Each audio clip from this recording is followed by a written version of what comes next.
Hello student, today we are discussing about the type of polymer.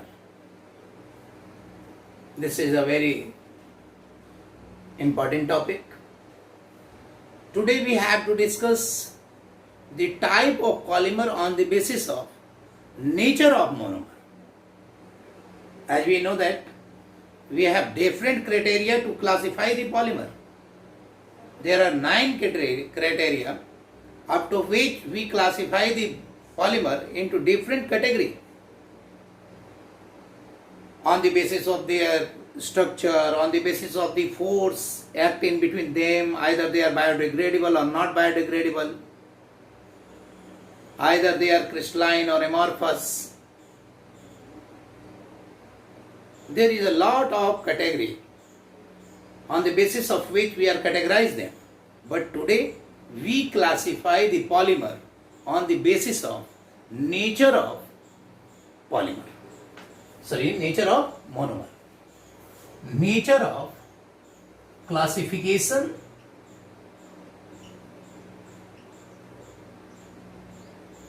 of polymer on the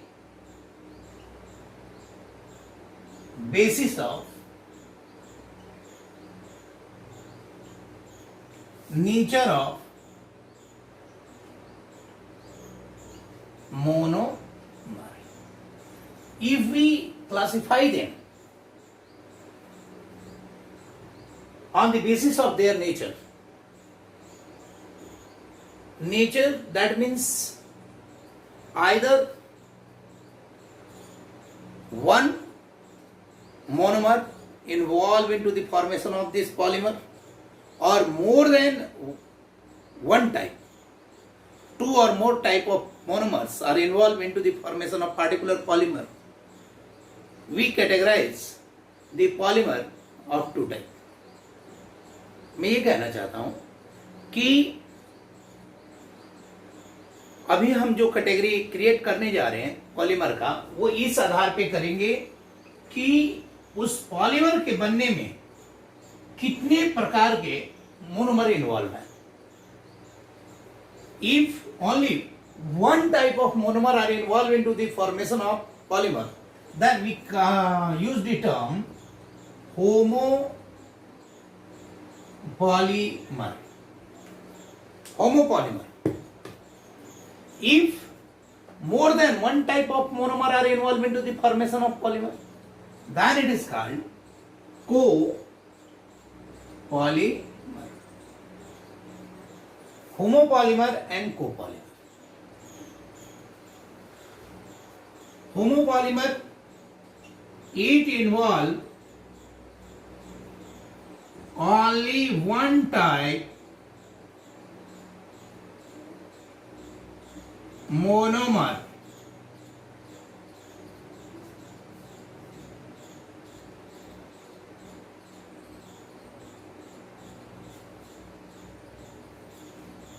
ये आपका जैसे ए ऐसे बनता चला जाएगा, यानी हम कह सकते हैं कि ये आपका होमोपॉलीमर है.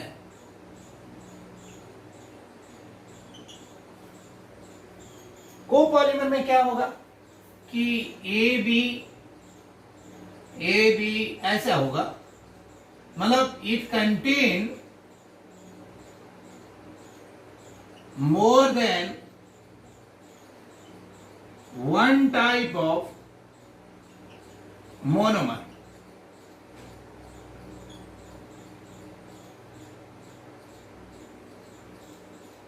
For its formation.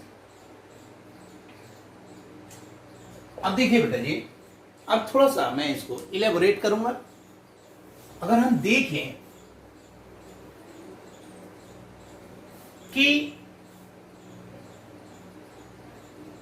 कोई भी पॉलीमर कंस्ट्रक्ट होता है या बनता है या कंपोज हो रहा है, तो हम देख रहे हैं कि इसकी जो स्ट्रक्चरल यूनिट है मोनोमर,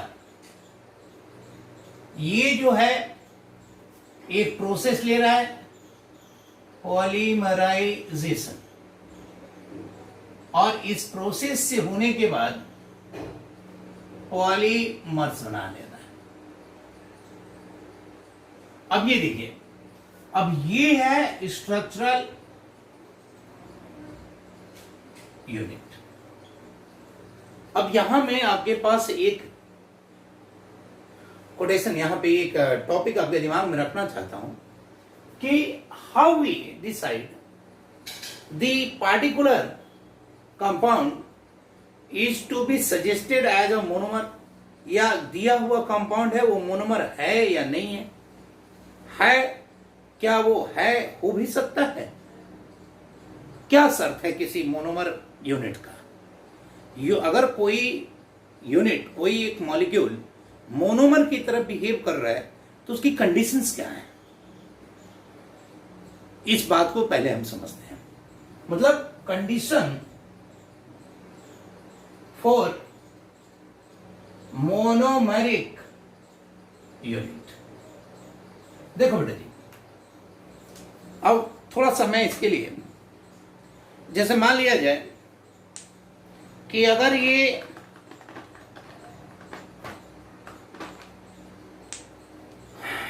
कार्बन होता तो क्लियर बात है भाई, कार्बन का स्ट्रक्चरल, कार्बन चूंकि हमने बताया कि पॉलीमर होते तो कई प्रकार के हैं, इनऑर्गेनिक, ऑर्गेनिक, बायोपॉलीमर, लेकिन इस चैप्टर में केवल हम लोग ऑर्गेनिक पॉलीमर की बात करेंगे।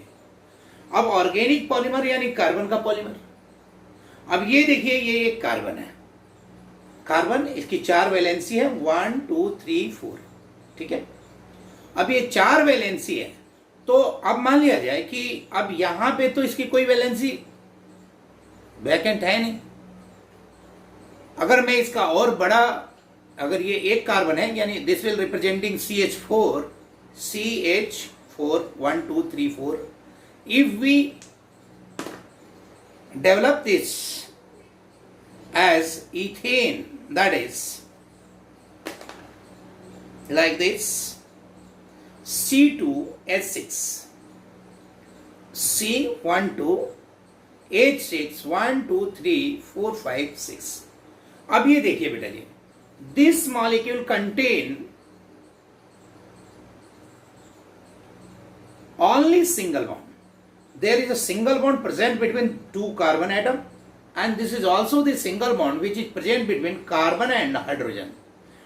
तो here we observe what, यहाँ पे क्या हम देख पा रहे हैं कि 6 carbon hydrogen single bond is here and 1 carbon carbon single bond is here, and we know that कि single bond is always sigma bond, and sigma bond is a strong bond. And those compound which contain only carbon carbon sigma bond, if there is a hydrocarbon, then it is called saturated hydrocarbon. अब मान लिया जाए कि अगर ये saturated hydrocarbon है और इसमें सारे के सारे बॉन्ड सिग्मा बॉन्ड है, और सिग्मा बॉन्ड स्ट्रॉन्ग बॉन्ड होता है, स्टेबल होता है, तो अगर मैं उसको अगर पॉलीमराइज करता हूं, उसको आपस में रिएक्ट करता हूं, तो उसके लिए बॉन्ड इंथैल्पी ज्यादा चाहिए, मतलब उसके लिए बॉन्ड इंथैल्पी बढ़ जाएगी, और उतनी एनर्जी पे ऑर्गेनिक कंपाउंड हो सकता है कि कंबसन या कोई और रिएक्शन प्रोसीड कर दे।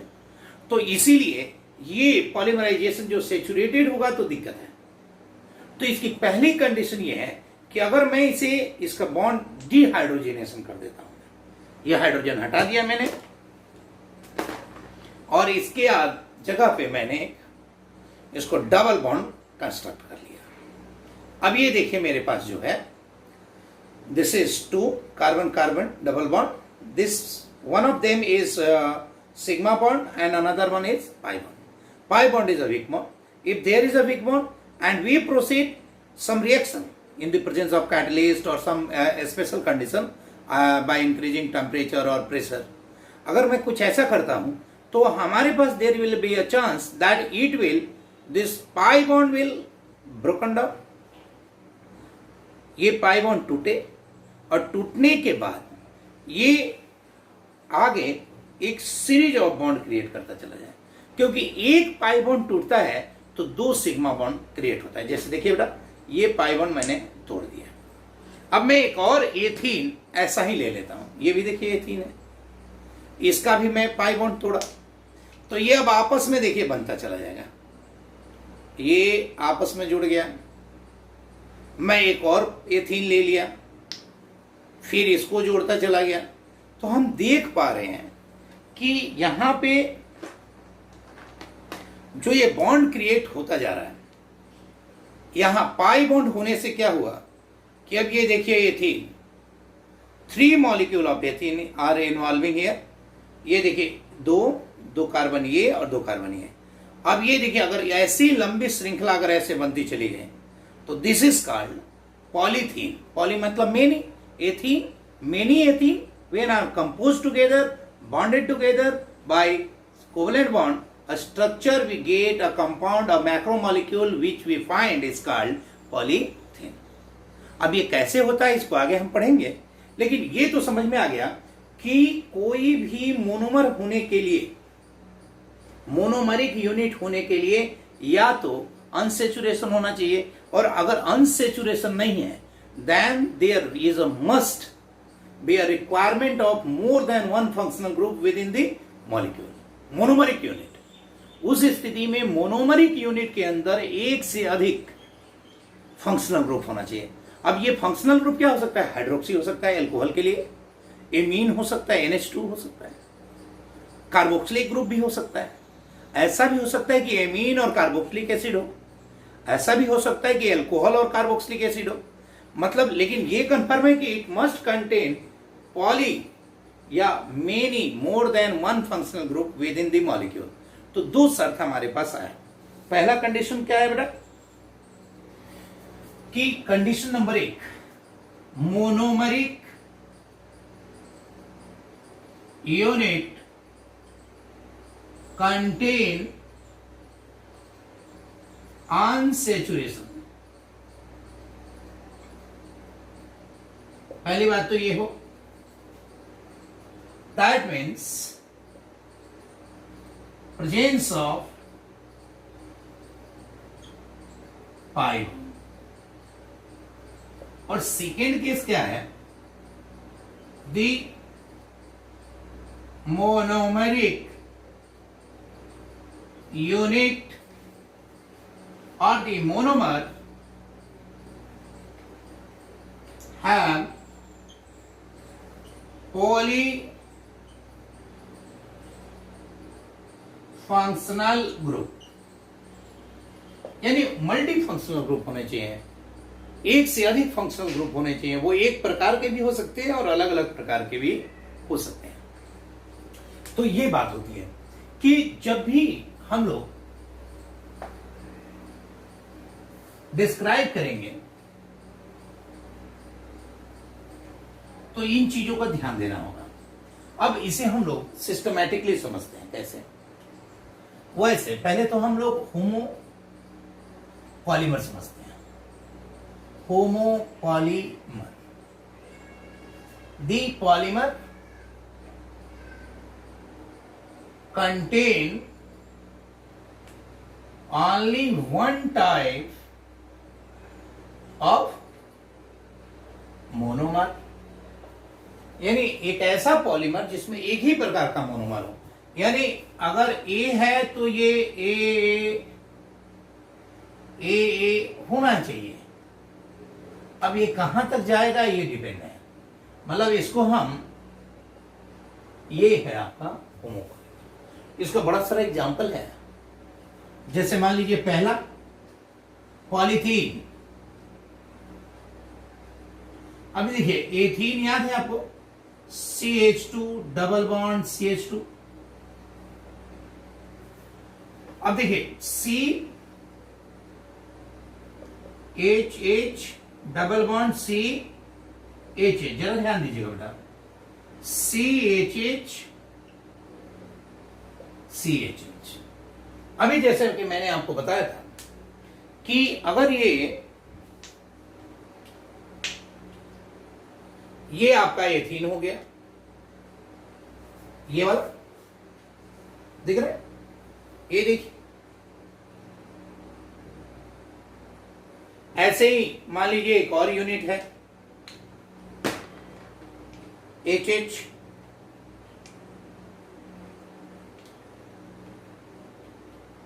अब ये आपस में देखिए बेटा, यहां पे ये पाई बॉन्ड है ना, ये पाई बॉन्ड में 2 इलेक्ट्रॉन इन्वॉल्व होते हैं, किसका और एक किसका। इसका भी पाई बॉन्ड में 2 इलेक्ट्रॉन इन्वॉल्व होगा, तो ये एक इलेक्ट्रॉन इधर फोल्ड होकर जाएगा, इसका भी एक इधर फोल्ड हो जाएगा, और एक इधर जाएगा और एक इधर जाएगा। तो स्थिति क्या बनेगी? स्थिति सिंपल बन जाएगी कि जब ये वाला इधर की तरफ गया और ये वाला इधर की तरफ गया, तो ये एक दूसरे से जुड़ते हुए आगे बढ़ते चले जाएंगे।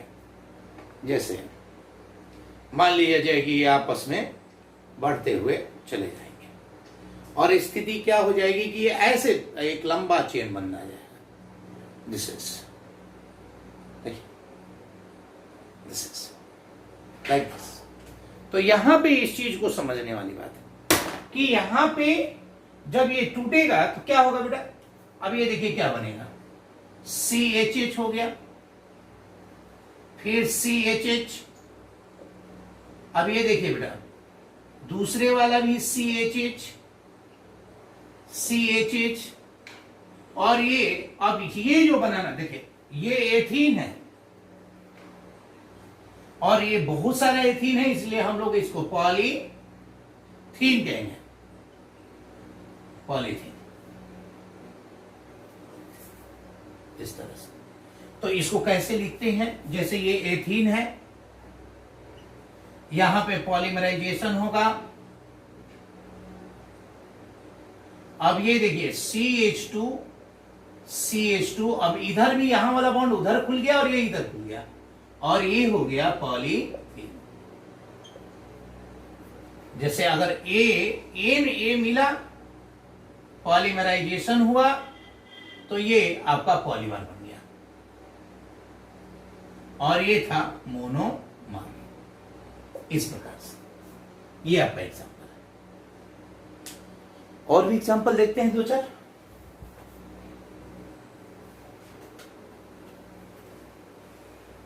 देखिए जरा, एक अपने पास विनाइल क्लोराइड देखते हैं।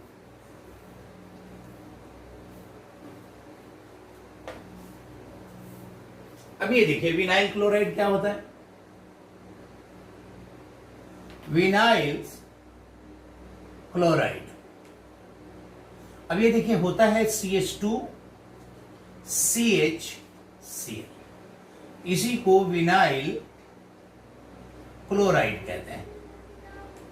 अब ये देखिए, अब ये N मोल लेंगे और फिर इसे पॉलीमराइजेशन करेंगे। पॉलीमराइजेशन,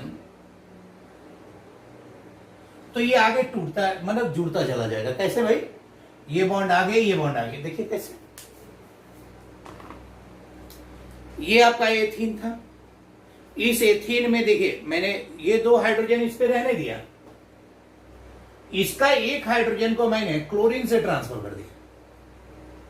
अब ये विनाइल क्लोराइड है। अब अगर इसका पाई बॉन्ड ऐसे टूटता है, टूट गया, और ये दूसरा विनाइल से अगर जुड़ता है, तो अब आप ये देखिए कि ये इससे जुड़ गया और ये आगे बढ़ता चला जाएगा, और अपने पास एक इस तरह की संरचना मिलेगी। मतलब आप जो है एक क्लोरीन, एक ऐसे ऐसे संरचना मिल जाएगी। देख रहे ना, ये है पॉलीविनाइल क्लोराइड, PVC। इस बात को देखिएगा ध्यान से, यानी इसे हम PVC कहेंगे। यानी ये क्या हो गया, CH2 CHCl, और ये हो गया पॉलीविनाइल क्लोराइड, PVC। अच्छा, इसे पॉलीविनाइल क्लोराइड कर देंगे। दूसरा ये था। अच्छा, तीसरा देखते हैं, पॉली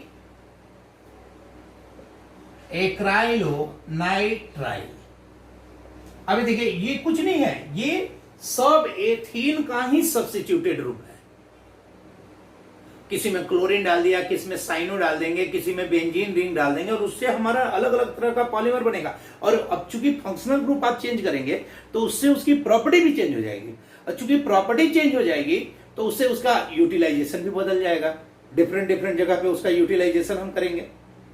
क्योंकि कोई भी चीज का फंक्शनल ग्रुप क्या होता है, दिस आर द एटम और group of atom which describe the property of any organic compound.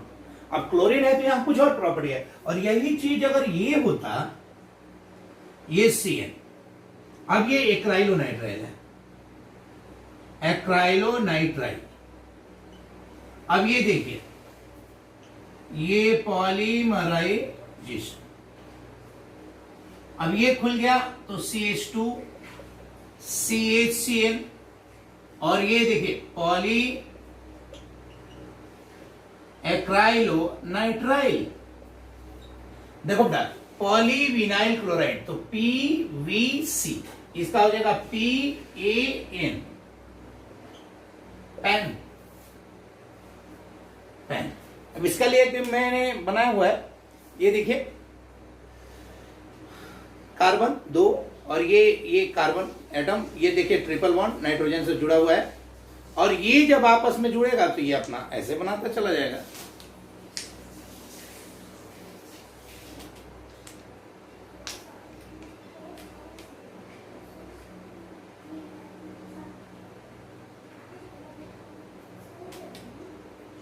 इस प्रकार से हम लोग देखें तो ये आपका कंपोज होता चला जाएगा। अब ये देखिए ऐसे, ये हो गया पेन, पॉली एक्राइलोनाइट्राइल। और अगर मैं अब ये देखिए, इसके बाद अगर हम देखें पॉलीस्टीरीन, ये देखिए पॉलीस्टीरीन,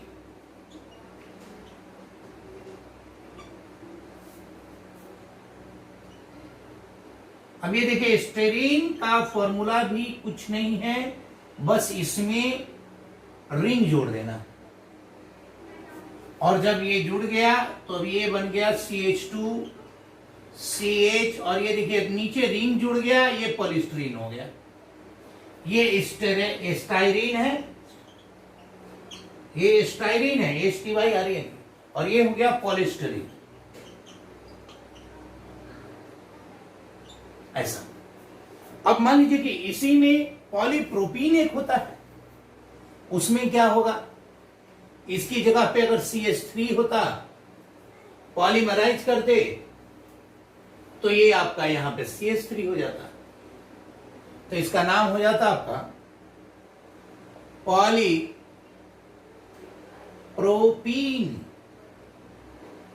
ये देखिए ये प्रोपीन है और ये पॉलीप्रोपीन है। अच्छा, इसी प्रकार पॉलीब्यूटाडाइन भी होता है। अब ब्यूटाडाइन में स्थिति थोड़ी सी अच्छी बन जाती है। कैसे बनती है बेटा, देखिए अब ये देखिए ब्यूटाडाइन मैंने बनाया हुआ है, ये देखिए दिखाई दे रहा है, 1 2 3 4 कार्बन है, दिखाई दे रहा है, और चार कार्बन है CH2 CH CH CH2, यानी 1 और 3 पे डबल बॉन्ड है। देखिए ये देखिए, है ना, 1 और 3 पे डबल बॉन्ड है। तो ये क्या होगा, पॉली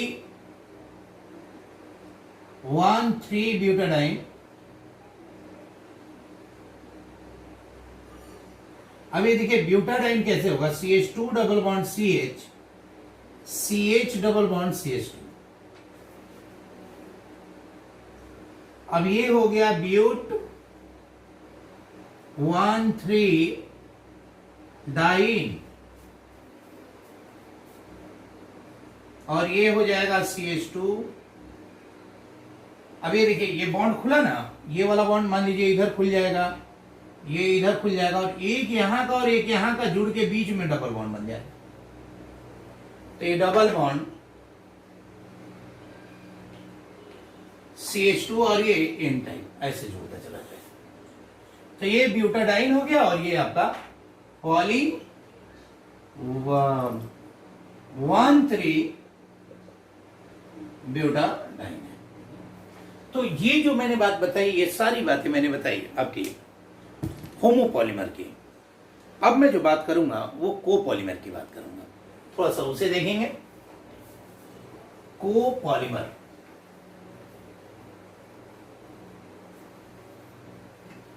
अब कोपॉलीमर क्या होता है? कोपॉलीमर, अब copolymer the type of polymer which form by या विच कंटेन टू और more type of monomeric unit. Copolymer contain those polymer which contain two or more type of monomeric unit, जो दो या दो से अधिक प्रकार का मोनोमरिक यूनिट कंटेन करता है। जैसे देखिए, अगर मान लीजिए कि अगर ये कोपॉलीमर है तो एन ए लिया और एन बी लिया। अब ये जो बनाएगा यहां पे ए बी, अब ये ए बी तो बनेगा बेटा, लेकिन ये फिर चार प्रकार का हो जाता है। ये जो टाइप हो जाता है इसका कि टाइप ऑफ कोपॉलीमर। अब ये टाइप ऑफ कोपॉलीमर का मतलब क्या हो गया कि ये किस तरह से अरेंज होता है, जरा सा इसे ऐसे समझ लो।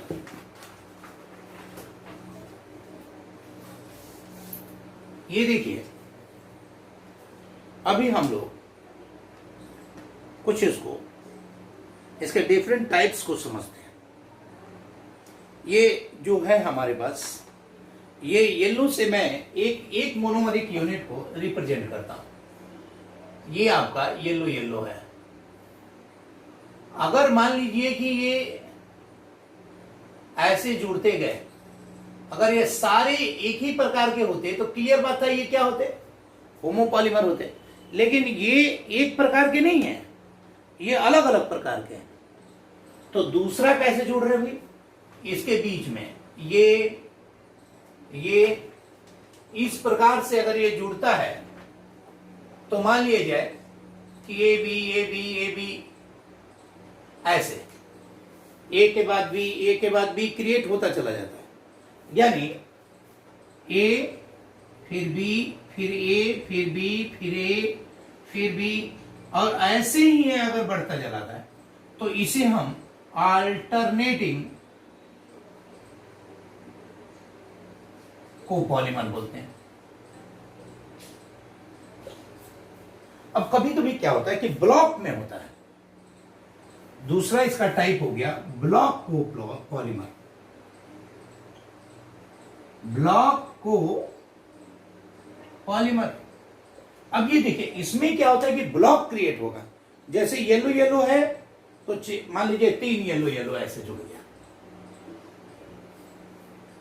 अब इसके बाद क्या हुआ कि ये 3, इसके बाद ये ब्लॉक में आ गया। मान लीजिए कि ये आपका, फिर आपका येलो 3 आ गया। माने कोई जरूरी नहीं कि 3 का ही हो, लेकिन ये कंफर्म है कि ब्लॉकिंग होगी। फिर मान लीजिए 3 रेड आ गया, तो इसे हम ब्लॉक पॉलीमर कहेंगे। ब्लॉक ए बी 1 2 3, 2 भी हो सकते, 3 भी हो सकते, ऐसे ब्लॉक। यानी ए फिर बी ए बी ऐसे। अगला होता है बेटा जी रैंडम पॉलीमर। रैंडम पॉलीमर, इसका कोई लिमिट नहीं होता है, कैसे भी रैंडमली ये होता है। जैसे मान लीजिए ए हो गया, ए हो गया, बी हो गया, ए बी बी ऐसे कोई बनता चला जाएगा। इसका कोई नहीं होता। लेकिन एक होता है बेटा चौथा जो इसका प्रकार होता है ग्राफ्टिंग पॉलीमर। अब ग्राफ्टिंग पॉलीमर में दो टाइप का मोनोमरिक यूनिट होता है। ग्राफ्टिंग पॉलीमर में कितने प्रकार का होगा बेटा? दो प्रकार का होगा। अब वो दोनों जो होगा ग्राफ्टिंग पॉलीमर, अब देखिए ग्राफ्टिंग पॉलीमर में क्या होगा कि ए का बैकबोन बन जाएगा। अब ये मान लीजिए कि ये बन गया बैकबोन, और इसमें मान लीजिए यहां पे बी है तो ये बी नीचे की तरफ लटक गया। फिर मान लीजिए यहां पे बी आ गया, फिर यहां पे बी आ गया, इस प्रकार से। मतलब कि अगर मान लीजिए कि यही होता, मान लीजिए कि सारे येलो का बैकबोन मैं क्रिएट कर लेता,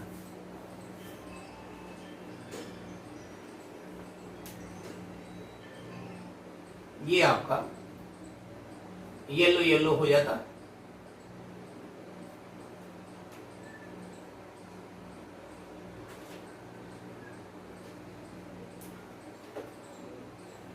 ये हो गया। और इसमें बैकबोन जो है आपका जगह जगह पे, जैसे मान लीजिए यहां पे नीचे की तरफ ऐसे कंपोज हो जाता। फिर मान लीजिए कि फिर यहां पे ये जो ब्रांच पॉलीमर बनेंगे ना, उसमें हम लोग इसके बारे में चर्चा करेंगे। ये ऐसे ऐसे नीचे कंपोज हो जाते हैं, तो ये आगे भी इसको देखना होगा कि कौन बन सकता है कौन नहीं बन सकता है। तो ये तो इसके चार प्रकार हो गए कि मोनोमरिक यूनिट के आधार पे ग्राफ्टिंग पॉलीमर हो गए। ये चार हो गए, अल्टरनेटिंग, ब्लॉक, रैंडम और ग्राफ्टिंग पॉलीमर। ये सारे के सारे कोपॉलीमर्स हैं। अब इसके आगे अगर हम बढ़ें तो इसके एग्जाम्पल को देखते हैं। बहुत आसान सा एग्जाम्पल है। पहला है बुनाएन। बुनाएन, अब देखिए बुनाएन ब्यूटाडाइन नाइट्राइल है, इसे एनबीआर भी कहते हैं। अब ये देखिए कि ब्यूटाडाइन क्या हो गया, CH2 CH CH2 प्लस, और एन क्या है, CH2 CHCl एक्राइलोनाइट्राइल। ये हो गया ब्यूट 1,3-डाइईन, और ये हो गया एक्राइलोनाइट्राइल। अब देखो बेटा, ये जब जुड़ेगा तो ये देखिए ये यहां आ जाएगा, और यहां जो डबल बॉन्ड था यहां आ जाएगा, फिर ये एक इधर खुल जाएगा एक इधर खुल जाएगा, और ये जो है बीच में तो डबल बॉन्ड बन ही जाएगा। तो एक डबल बॉन्ड यहां आ रहा है और बाकी सिंगल हो जाएंगे। ऐसे देखो CH2 ये वाली हो गई, फिर CH, ये CH हो गया, फिर डबल बॉन्ड आ गया, एक इधर का और एक इधर का यहां आ गया। देखो ये दो इलेक्ट्रॉन थे ना यहाँ पे, तो एक इधर आ गया और एक इधर आ गया, फिर CH, फिर CH2,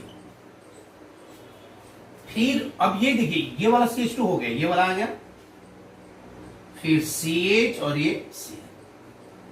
अब ये जो बना, ये जो स्ट्रक्चर है, यही है बुना।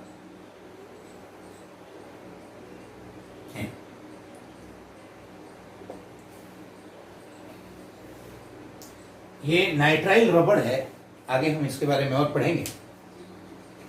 अब मान लीजिए एक और एग्जांपल इसका होता है बुना एस। बुना एस में बस ये स्टाइरीन हो जाता है, माने अगर मैं सब चीज वही सिर्फ इसको स्टाइरीन कर दूं, ये भी एक कोपॉलीमर है। अब ये जो है, अब ये देखिए अल्टरनेटिंग पॉलीमर है, फिर इसके बगल में वो आएगा, फिर उसके बगल, फिर उसके बगल में।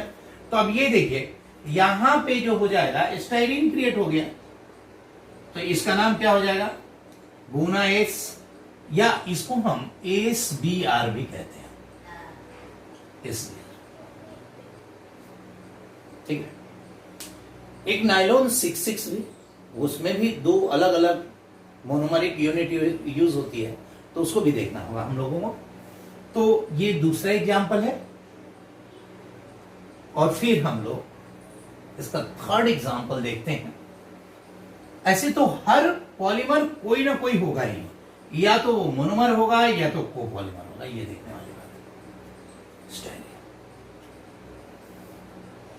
यानी नायलॉन 6 अच्छा, ये 6 का मतलब होता है 6 कार्बन,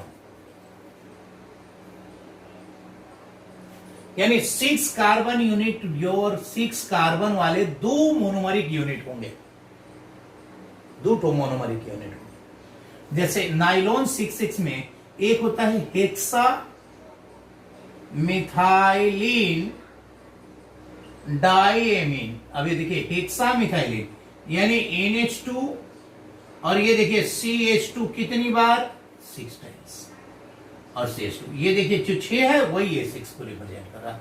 और दूसरा होता है इसका यूनिट, देखिए इसके मोनोमर मैं लिख रहा हूं, एक तो ये हो गया, और दूसरा मोनोमर है एडिपिक एसिड, डाइकार्बोक्सिलिक एसिड है, यानी COOH, CH2 की 4 COOH। अब ये देखिए 4, 5 और ये 6। तो अब ये दोनों जब रिएक्ट करते हैं, पॉलीमराइज होते हैं, तो ये देखिए इसका ये NH2, ये वाला H और ये OH, ये आपका H2O बन के निकल जाता है। फिर ये OH भी किसी के साथ निकल ही जाएगा, और ये H भी किसी न किसी के साथ इधर रिमूव कर जाएगा। अब देखिए वाटर निकल रहा है, तो ये कंडेंसेशन, मतलब इसको हम बाद में देखेंगे, ये कंडेंसेशन पॉलीमर भी है, कंडेंसेशन। और वो जो सिंपली जुड़ जाते हैं उसे एडिशन पॉलीमर करेंगे, वो भी एक टाइप होता है पॉलीमर का, आगे पढ़ेंगे हम लोग। अब ये देखिए वाटर निकल गया तो बचा गया, ये देखिए यहां बच गया NH, फिर CH2 का 6 हो गया, फिर NH हो गया, CO हो गया, फिर ये आपका CH2 का 4, और फिर ये CO हो गया। और ये देखिए यही है नायलॉन, ये 6, और फिर ये देखिए 4, 5 और ये 6, ये आपका नायलॉन 6। तो इस प्रकार हम देख पा रहे हैं आज की कैटेगरी में जो था कि on the basis of number of monomer या टाइप ऑफ मोनोमर, कि either same monomeric unit are involve into the formation of polymer, और more than one type of the monomer involve into the formation of polymer. तो इस category में हमने 2 तरह का polymer generate किया। अगर एक ही प्रकार से बनता है तो उसे हम होमोपॉलीमर कहते हैं, और एक से अधिक प्रकार से बनता है तो उसे हम क्या कहते हैं, को-पॉलीमर कहते हैं। को-पॉलीमर का फिर हमने कैटेगरी डिस्क्राइब किया, alternate, block, random and finally grafting. और फिर मैंने इसके एग्जाम्पल्स बताए। इनको बेटे जी लिख के अभी से ही शुरू करेंगे, क्योंकि ये बार बार रिपीट होता रहेगा। हर एक अभी जितने भी कैटेगरी पढ़ेंगे तो लगभग इसको लिखने में ही आपको लर्न हो जाएगा। तो इसको बार बार लिख के प्रैक्टिस करेंगे बेटा, तो इस चीज़ को आप ध्यान देंगे। Best of luck, thank you.